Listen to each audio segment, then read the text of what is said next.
Yo, what is poppin', guys? It's your boy Ash Lee coming at you with our third game of the GBA Fan Draft League versus Azhar. So this guy is a really good battler. That's what I've heard from almost everybody that I've talked to about him. Whenever I showed my pools to everybody, they were like, "Oh yeah, that's the guy you need to worry about. He's fantastic." So definitely, I can tell that just by looking at his team. He's got Mamoswine, Volcarona, Landorus T, Clefairy. Clefable.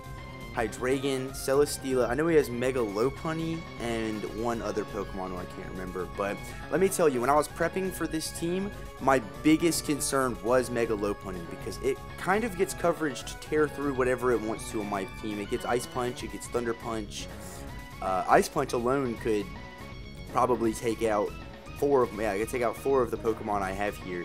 So even with just Ice Punch and Thunder Punch, he could take on everything with whatever coverage move you wanted for Arcanine. So I was stupid worried about Mega Lopunny coming, but he did not bring it. So let's go ahead and look at our team that we threw together to take him on. We actually are 2-0 right now in the GBA Fan Draft League at a +3 differential.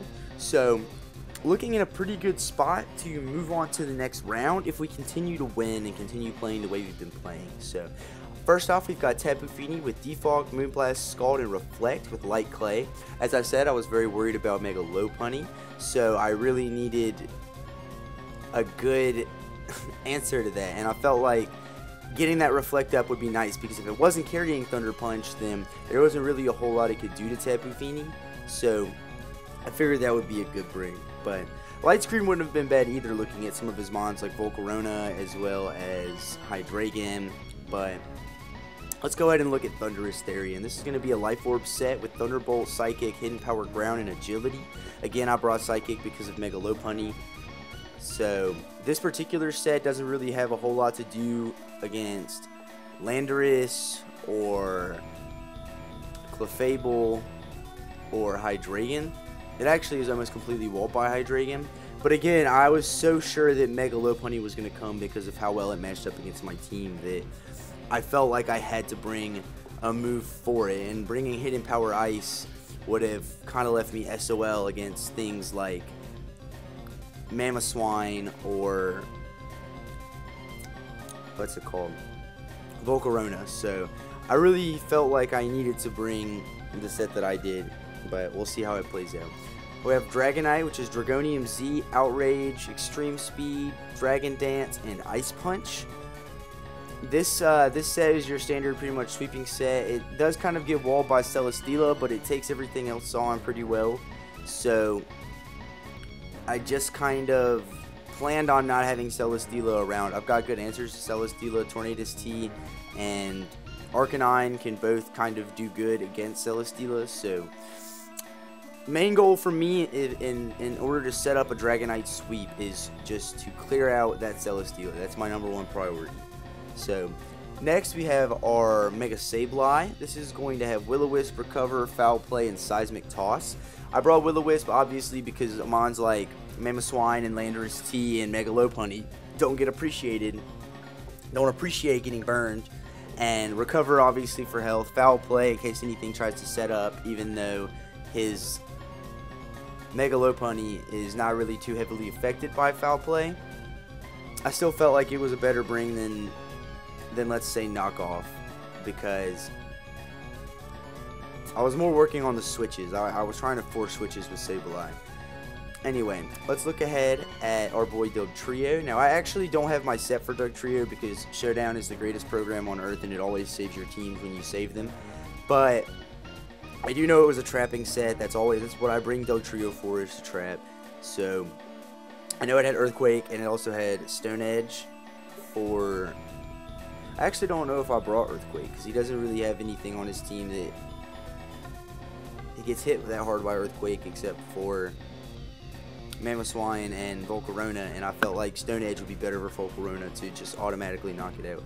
But I don't know, we'll see when we get into the match if I have Earthquake or not. I can't remember. Then we also have Leftovers Tangrowth instead of AV, so that way I could be running some things like Sleep Powder possibly.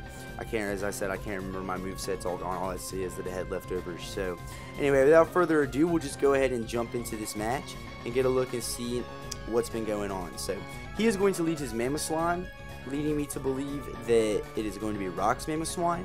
And I'll leave Tapu Fini because it kind of does well against anything. It can't switch in to some of the things on his team, but it does a good job of walling them for sure. So here I'm going to fire off a Scald because I anticipate him to either switch in the Celesteela, the Hydreigon, or the Lando, all of which can still be burned in Misty Terrain.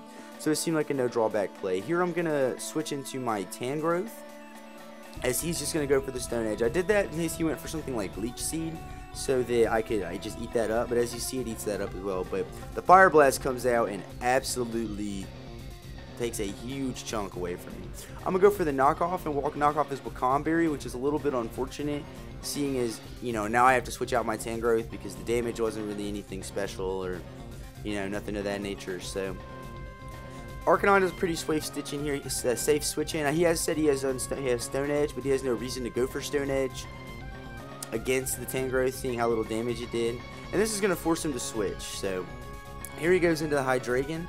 I'm just going to play it safe and throw off a Will-O-Wisp, which unfortunately does miss. That's not too big of a deal, seeing as this is his special attacker. I was kind of anticipating him switching into Lando there to get the Intimidate off, as well as possibly fire off an Earthquake, seeing as only one thing on my team really resisted. But that's not what happened. He went Hydreigon.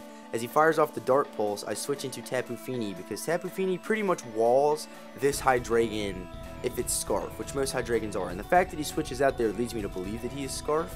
So this Tapu Fini is a great wall to Hydreigon. I'm just going to switch it out, anticipating the double, and go right back into my Arcanine on his Celesteela. So here I'm anticipating him switching back into the Hydreigon. So I'm going to go for the Hidden Power, which, as you can see, doesn't do that much damage because it's not super effective, as he misses the Stone Edge. That Stone Edge would have fucked my world up, but thankfully he missed. So here, I expect him just to stay in, and he switches into Hydreigon. Had I fired off the HP Ice there, that could have put in some huge damage, seeing as the resisted hit did 25%. But unfortunately, I know he doesn't want to bank on getting the Dark Pulse flinch, because with my HP investment, it would be a little bit of a roll. So he's going to switch right back into Celesteela, and I'm going to fire off another HP Ice. So here I could have fired off another HP Ice in case Hydreigon wanted to come back out, but I was scared that it might be a roll to kill the Celesteela, so I figured the safe play would just be to go into Flamethrower. It would do another 25% to Hydreigon, putting in at 50. So thankfully now at turn 11 we finally got our first kill, and we're sitting at 6-5 in our favor. So this Mamoswine is going to come out here, and I make a very decent play here, seeing as he led this and decided to switch it out. I thought that he might be Stealth Rocks, so I figured he would think that I would switch and I could use this as an opportunity to get some damage off on the Mamoswine, which I did. So I go into Tapu Fini here, kind of anticipating an Earthquake or something. Unfortunately, I didn't calc, and I see that that does way too much damage. And unfortunately, looking at the rest of his team, I'm not sure what I could bring this Tapu Fini on and defog up. Possibly the Clefable, but that gives the Clefable an opportunity to set up and possibly set up something else. So these rocks are here to stay, which is super unfortunate. Here, basically, I did some calcs, and I thought that I would be able to live an Earthquake after it had been intimidated, but that is not the case as I go down. So this Mamoswine has quickly evened up the lead and brought it back into their favor by knocking out Tapu Fini, my Defogger, and Arcanine, which was a pretty good answer to a lot of the mons that he had on his team. So we're going to go into, okay, I do have Earthquake. We're going to go into Dougie here and hit the Earthquake, get rid of this Mamoswine, put it back at 4-4. So this is Choice Scarf Dugtrio, I do remember, which is super unfortunate as he goes right into his Hydreigon, and now I don't have my Hydreigon wall. So he's free to click Dark Pulse here and just start spamming it.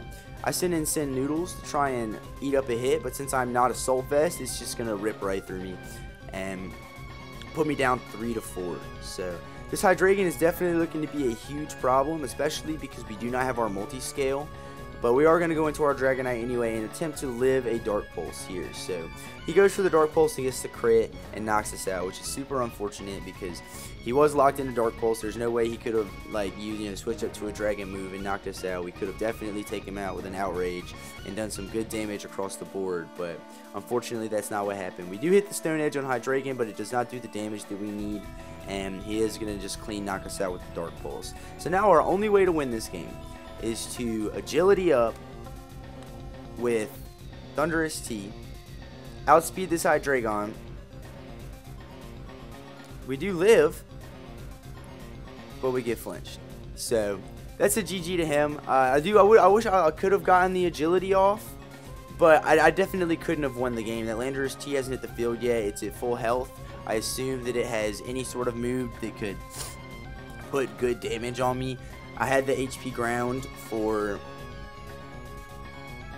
Volcarona, but he says that Clefable was unaware, and yeah, I don't think I could have beaten the team after I sacked off Tapu Fini not on accident. I did it on purpose, but it was a dumb decision. Overall, besides the Tapu Fini play, I'm very happy with how the game ended out. I think that had I not flinched on that last turn, I could have brought it down to at least a 3-0 or a 2-0, depending on what he went into next. But great game, Azhar. There's our first loss, and it is a -4, so we are at -1 right now, which super sucks. But we're still at 2-1 as far as our record goes. So as long as we play well in the next match, we can probably bring it on home and make our way into the round of 64. So if you like this, go ahead and comment, like, subscribe. You know all the bullshit that's YouTube. You know how it works at this point. If you want to see more content like this, I am currently drafting my Summer Showdown team, so I'll be bringing those matches to you as well. I mean, if we're allowed to record them, I'm not sure. I haven't checked, but anyway, y'all be easy and come back soon.